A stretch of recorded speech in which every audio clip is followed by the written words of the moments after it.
¿Qué tal? ¿Cómo le va? Bienvenido a una nueva edición de Sin Retórica, aquí en Somos Chaco.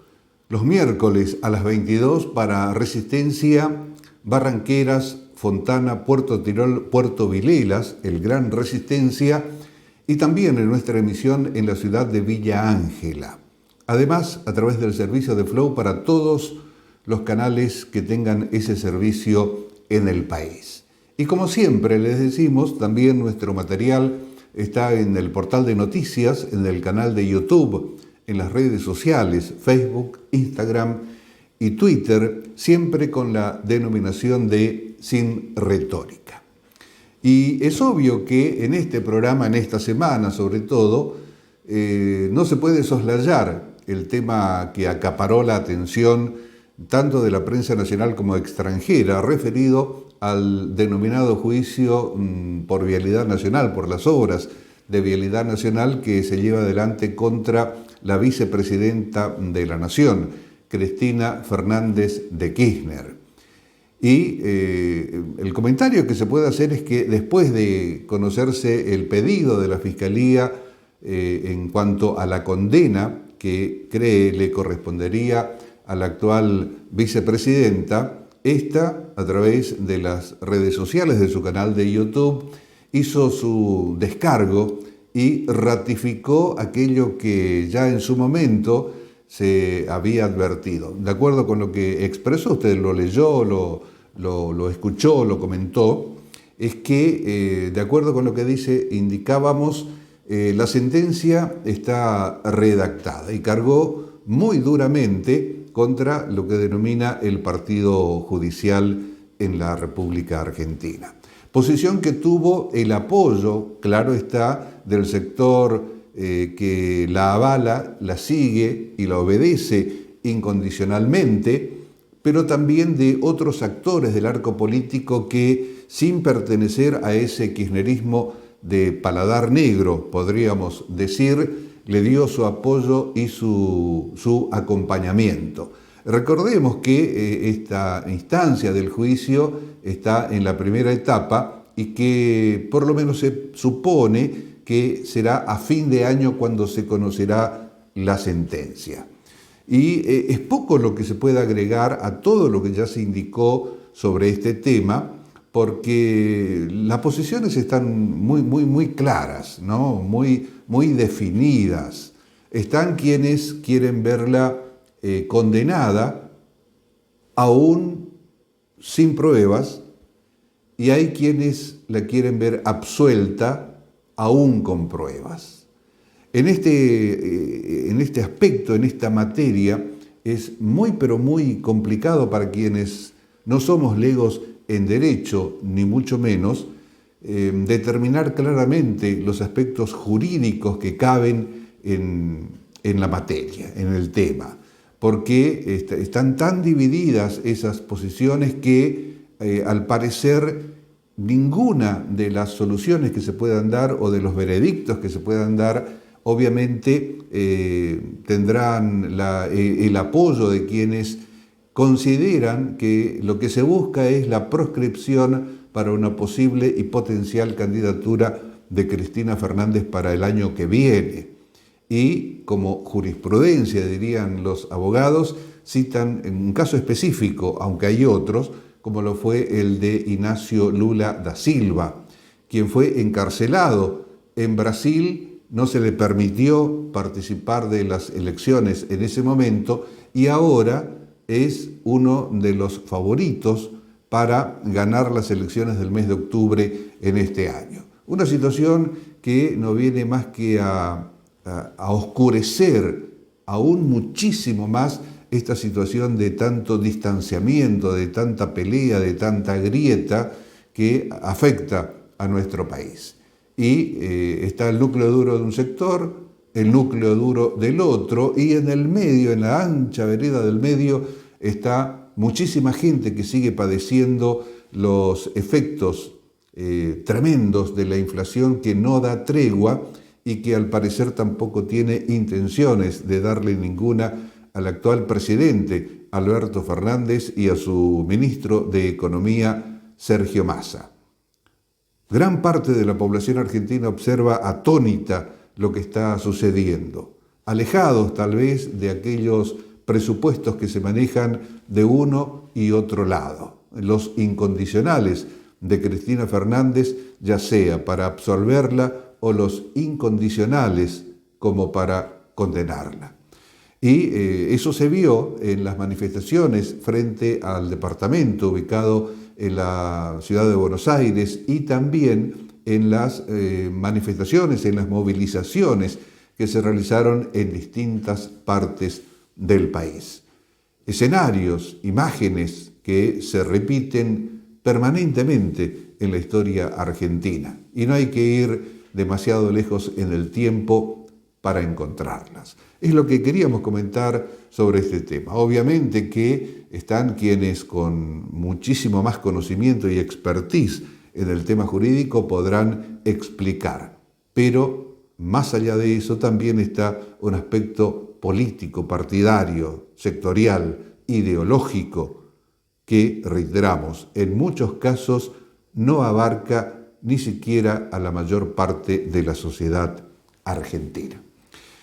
En cuanto al temario, al contenido de nuestro programa de hoy, les comentamos que tendremos dos entrevistas. Una de ellas será con la directora del doctorado en Historia, que depende de la Facultad de Humanidades de la Universidad Nacional del Nordeste, que después de un largo proceso de acreditación fue avalado como para empezar a dictarlo, hecho que ya sucedió. Y es por eso que conversamos con su directora, la del doctorado, decíamos, la doctora María Silvia Leoni, con quien entablamos una charla, un diálogo que nos cuenta algunos aspectos genéricos de esa gestión, de todo lo que se consiguió y cómo se instrumentará, reiteramos, en la Facultad de Humanidades de la Universidad Nacional del Nordeste. La otra entrevista es con el defensor del pueblo de la ciudad de Resistencia, el licenciado, el magíster Gustavo Doldán, y acudimos a él porque en este mes de agosto se cumple un aniversario de la creación de ese instituto que ya lleva 4 años de gestión. Y es por eso que queríamos conversar con él para ver cómo le fue en todo este tiempo, en estos 4 años, cuáles son las perspectivas, cuáles fueron los recibimientos y los logros que se consiguieron en cuanto al pedido, a la solicitud, a la queja, al reclamo de muchísimas personas que encuentran justamente en la Defensoría del Pueblo de la Ciudad de Resistencia un canal no solamente de escucha, sino también de solución a los problemas que plantean. Esas serán las 2 entrevistas que tendremos hoy en nuestro programa. Además también, y ya como casi un aviso parroquial, les comentamos que en este jueves 25 de agosto se concretará la segunda jornada de recordación de los 40 años de la carrera de Comunicación Social, que depende de la Facultad de Humanidades de la Universidad Nacional del Nordeste. Y en este caso, como en la anterior, en total serán 3 las jornadas, la próxima será en el mes de septiembre. En este caso, decíamos, se tratará el tema, la evolución y alcances de la radio en contextos de convergencia digital, radio pública, radio comercial, radio comunitaria y radio universitaria. Será el jueves 25 de agosto a las 17:30 en el aula 2 del Campus Cabral de la ciudad de Corrientes.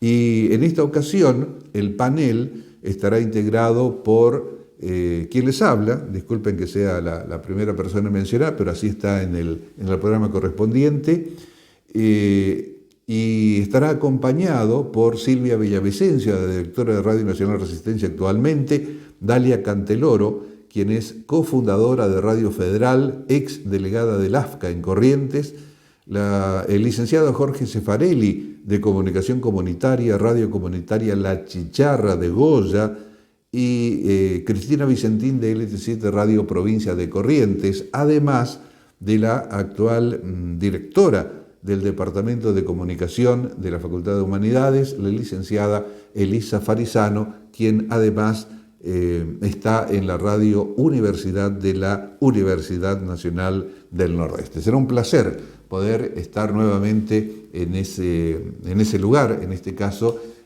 contando las experiencias, porque todos quienes integran el panel son egresados o estuvieron cursando la carrera, ya sea de técnico o de licenciado o la licenciatura en comunicación social de la UNE. Después de esta muy pero muy breve pausa aquí en Sin Retórica a través de Somos Chaco, comenzaremos la charla con la doctora María Silvia Leoni, quien, reiteramos, es directora del doctorado en Historia de la Facultad de Humanidades de la Universidad Nacional del Nordeste.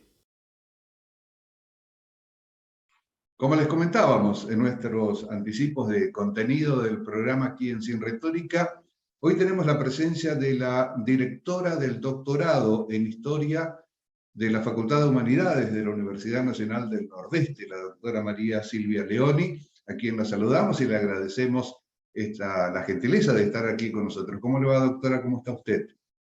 Muy bien, es un gusto para mí estar aquí compartiendo sobre nuestras experiencias y nuestro trabajo en el campo de la historia.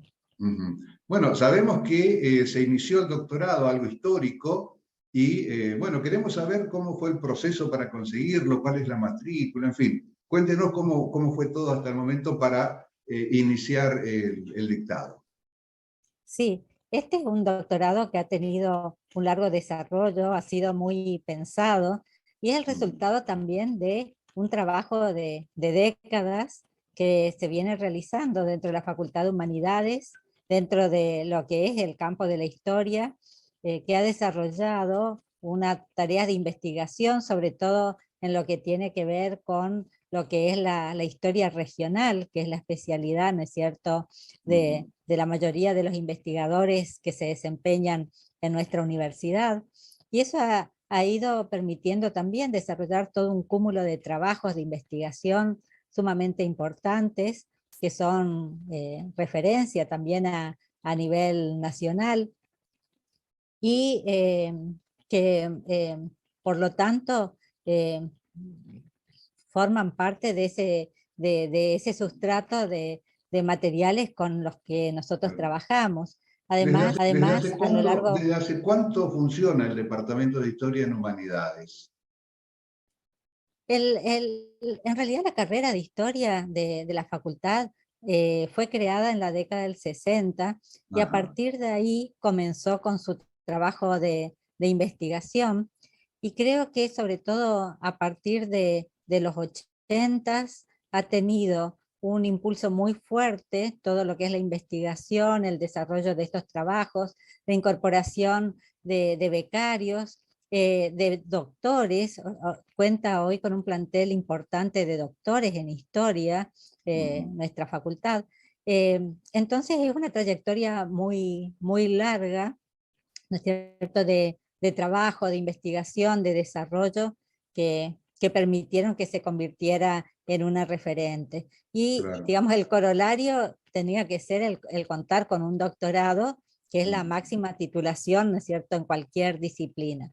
Claro. Entonces, bueno, comenzamos a trabajar en su preparación, pensando también en estas nuevas generaciones que necesitan esta formación específica y post tener sus títulos de grado, ¿no? Es muy largo, Continuar con... es muy largo el proceso de preparación de todo lo que es necesario y es muy exigente para ser aprobado. ¿Y quién lo hace, doctora? Sí, es un proceso largo. Primero hay que formular todo un proyecto con toda una serie de requisitos. Eso debe ser aprobado en la facultad por la universidad, y finalmente, para poder comenzar a funcionar, tiene que ser acreditado por CONEAU, que es el organismo nacional de acreditación de las carreras universitarias, ¿no es cierto? Entonces, hemos pasado por todas esas instancias. por suerte también este doctorado, al ir a acreditación a CONEAU, fue acreditado sin ninguna observación, así que tuvimos una devolución muy favorable, y Ujú. una vez de lograr esa acreditación es cuando podemos empezar a funcionar, ¿no? Que es lo que Y hemos es, hecho recientemente. claro, tengo entendido que es la única oferta de grado, o mejor dicho, de posgrado en historia, en el NEA por lo menos, ¿no? En las Sí, universidades que existen. claro. Sí, en la región, ¿no es cierto? Porque en otras Ujú. universidades nacionales Claro. del resto del país existen, pero es Ujú. el único. Y para nosotros también es muy importante porque también nuestros becarios, nuestros graduados, tenían que trasladarse a hacer sus doctorados a otras regiones, a otras provincias.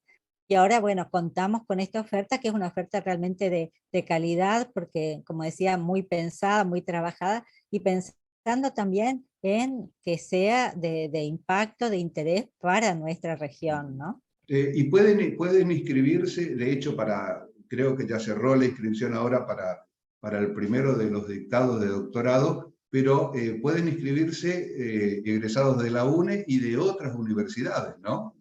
Sí, sí, no necesariamente tienen que ser de la UNE, por eso tenemos inscriptos que provienen de universidades de otras provincias, ¿no es cierto?, argentinas, y no necesariamente también egresados de las carreras de grado de historia, sino Ajá. también de carreras vinculadas, pero que quieren, digamos, hacer su perfeccionamiento o su perfil de investigación o de trabajo con respecto a la historia. Hay, por ejemplo, quienes son egresados de comunicación social, de Ujú. geografía, de ciencias políticas, que también se han incorporado como estudiantes del doctorado, ¿no? Ujú. Y la matrícula actual, los inscriptos, ¿fue buena la aceptación? Tenemos entendido que ya está cubierto el cupo, se cerró la inscripción inclusive, ¿no? Sí, justamente, digamos, el crear el doctorado también responde a que había una demanda constante Claro. y un pedido por que se creara. Y en este Mm. momento tenemos 54 inscriptos, que para un doctorado es una cantidad muy Muchísimo. elevada, ¿no?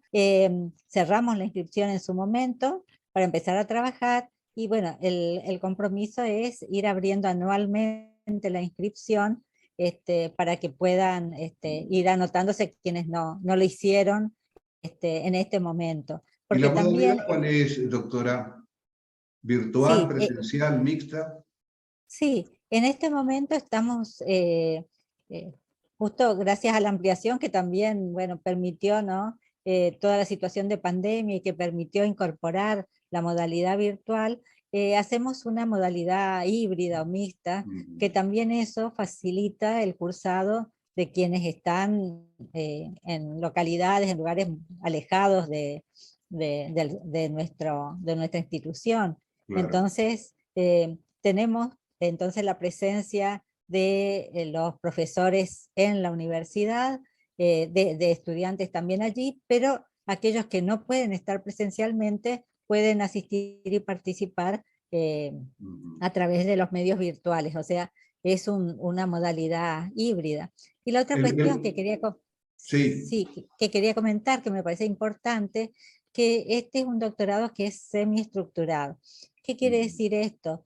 Que si bien hay 2 o 3 cursos obligatorios que tienen que ver con talleres para apoyarlos en el trabajo de tesis, el resto de los cursos son electivos. Entonces nosotros proponemos una cantidad importante de cursos muy diferentes, muy variados, que respondan también a los intereses, a las distintas eh, necesidades Claro. de los cursantes, ¿no? Ujú. ¿Y el plan de cursado está previsto en cuántos semestres, en cuánto tiempo? Sí, son 2 años, 2 años. fundamentalmente es que puedan cumplir con la cantidad de cursos que se necesitan. De todas maneras, también el doctorado admite, reconoce que quienes han hecho otras carreras de posgrado que estén vinculadas con las temáticas del doctorado puedan acreditar. Entonces, por ahí eso varía un poco la extensión del cursado, ¿no? Por Pero supuesto. más o menos está pensado en 2 años y Ajá. después queda el trabajo fuerte, digamos, que es la elaboración de la tesis. A eso justamente me refería, es obligatorio, ¿no? Porque es muy común todo el cruzado y aprobado, la aprobación de todas las materias, pero después es TNT, o sea, todo menos título, ¿no? La Ese es tesis el es... problema. Mm, Ese es un problema generalizado de claro. todos los posgrados, no solo en nuestro país, sino de todo el mundo.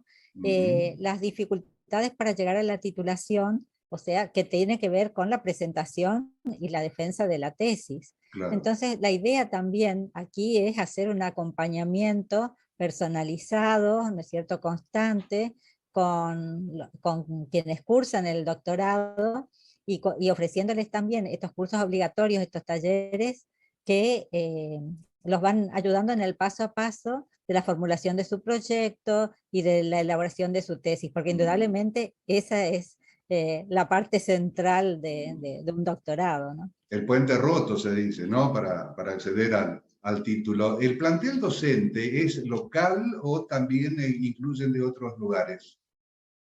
Sí, tenemos una gran cantidad de docentes locales, lo cual también es una cuestión que tiene en cuenta, por ejemplo, la CONIAU a la hora ¿no es cierto?, acreditar, porque es importante contar con, ¿no es cierto?, docentes formados propios locales. Claro. Pero también hemos incorporado algunas figuras reconocidas dentro del campo de la historia, ¿no es cierto?, a nivel nacional, que también nos prestigian y que también van a realizar el dictado de Claro. cursos, ¿no? Una consulta tal vez fuera de manual, digamos, ¿no? Pero ¿por qué en la era del Bitcoins es necesario estudiar historia? ¿O para qué se estudia historia?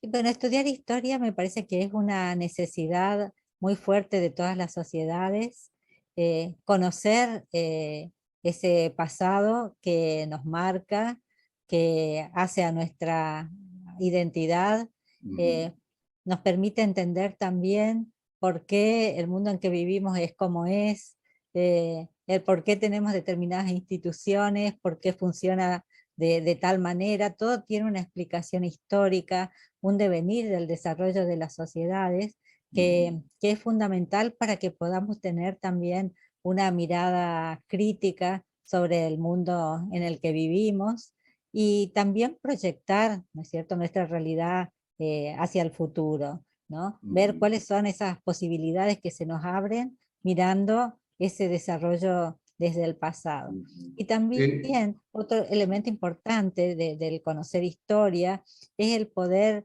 conocer también y entender otras sociedades, ¿no?, con las que convivimos, pero que son diferentes, y poder entender también su funcionamiento, poder comprender esas otras realidades y tener entonces también una mirada más compleja del ser humano, de sus claro, posibilidades, ujú. de la capacidad de sus realizaciones.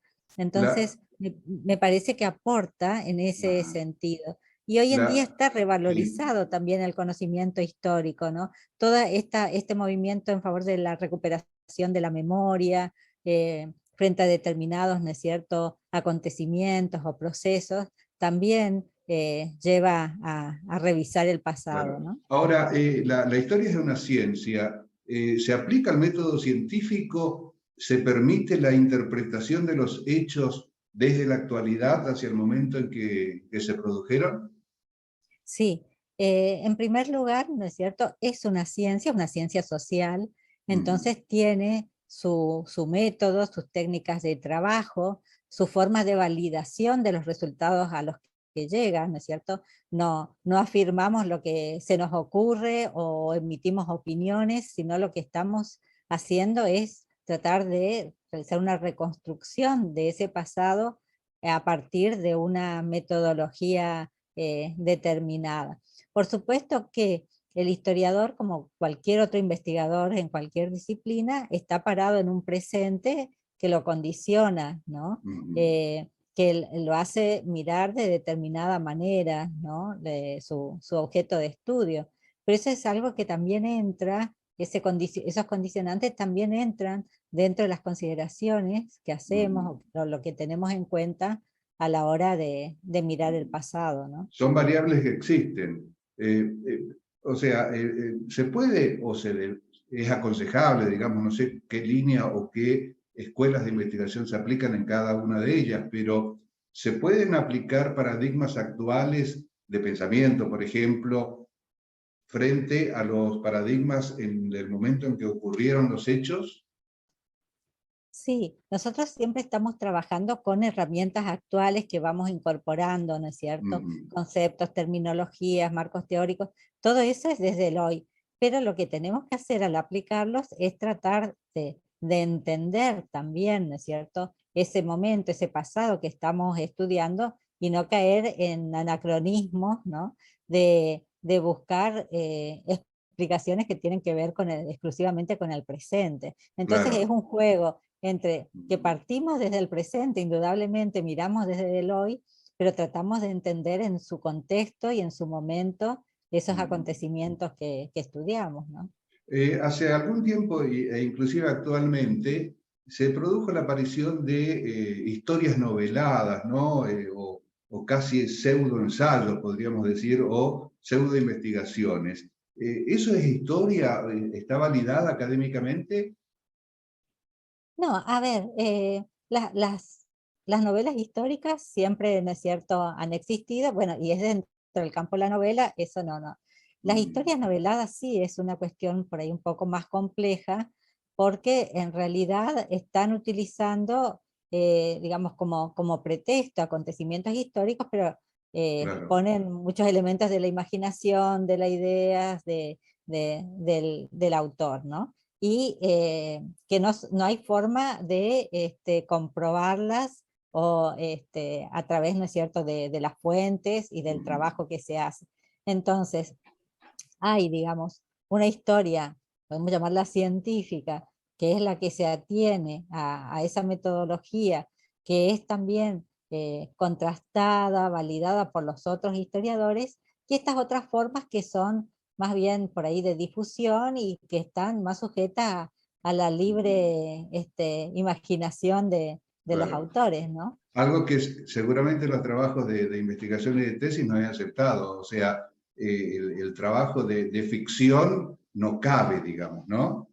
No, en Mm, este tipo de historia, ¿no es cierto?, académica, indudablemente no. claro. Queda más para el campo, ¿no es cierto?, Mm, de la literatura, lo mismo, el ensayo es un género también válido en sí, totalmente válido, pero es otra cosa, no es lo mismo, ¿no es claro. cierto?, la investigación histórica que el ensayo. Ahora, entre los requisitos para la presentación y me anticipo un tanto a la primera promoción, que ojalá se dé dentro de 2 años o 3, ¿no? Con la presentación de las tesis, ¿se dará prioridad o se exige que sean temas locales y o regionales, por ejemplo? No necesariamente tienen que abocarse a temas de historia regional para hacer el doctorado, ¿no es cierto? Doctora, bueno, creo que hemos recorrido en esta charla, en estos minutos, algunos aspectos de este logro que se dio gracias seguramente al trabajo de un equipo formado por muchas personas, ¿no? Sí, es un equipo importante del Departamento de Historia, eh, que en este momento, bueno, encabezo yo, ¿no es cierto?, como directora del doctorado, pero es un trabajo conjunto porque de otra manera no se hubiera podido hacer. Claro. Las propuestas de cada uno de los cursos, ¿no es cierto?, de todo el trayecto, pasa también por, por la elaboración de cada uno de los integrantes, Mm, por la carrera también cuenta con una coordinadora, con un comité académico, que es el que mm. también asesora, ¿no?, en las distintas acciones que se llevan adelante, o sea, es un grupo importante el que participa.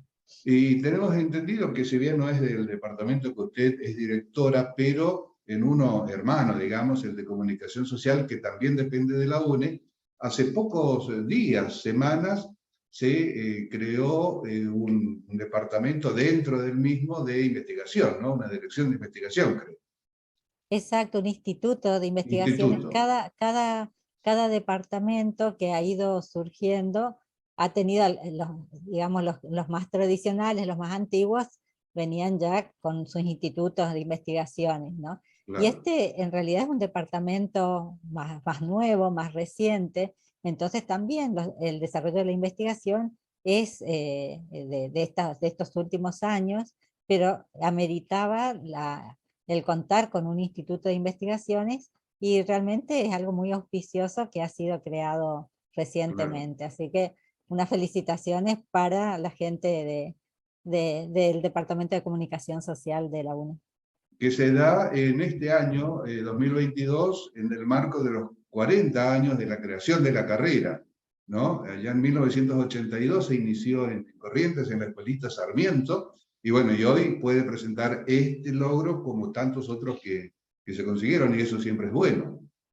Exacto, exacto. Mm. Eso muestra el desarrollo que ha alcanzado la carrera en este tiempo, así que sí, merece un Mm. reconocimiento. En el final ya de la charla y abusando de su tiempo, doctora, la carrera de grado de historia sigue teniendo buena cantidad de inscriptos, se renueva año a año. ¿Cómo son las expectativas ahí? Sí, es una carrera también que ha tenido por ahí sus incrementos grandes de matrícula, por ahí un estacionamiento, pero en este último tiempo ha tenido también un desarrollo importante de la matrícula. Y bueno, yo estoy en una materia que es Introducción a la Historia también, así que yo recibo, digamos, a los Claro. ingresantes. Y creo que es muy interesante ver también el entusiasmo que tienen al encarar la carrera y también las cosas nuevas que descubren sobre la historia, lo que es, cómo se trabaja, ideas que por ahí no las tenían, ¿no? Claro. Que no se reciben antes, pero eso muestra también las posibilidades de desarrollo continuo, ¿no es cierto?, Mm. de esta carrera. Agradeciéndole una vez más, doctora, la gentileza de atendernos, queríamos, aquí en nuestro espacio, siempre tratamos de hacerlo, divulgar todo lo que sucede en la UNE, en sus facultades, para salir un tanto del ámbito universitario y poder llegar a otros públicos. Así que muchas gracias nuevamente, felicitaciones por el logro y muchos éxitos en lo que viene. Bueno, muchísimas gracias y gracias por la invitación a conversar aquí. Y sí, realmente es muy importante poder difundir después de tanto esfuerzo que esto Ujú. llegue a la mayor cantidad de gente posible y que pueda interesarse en nuestra carrera. Muchas gracias, muy amable, ¿eh?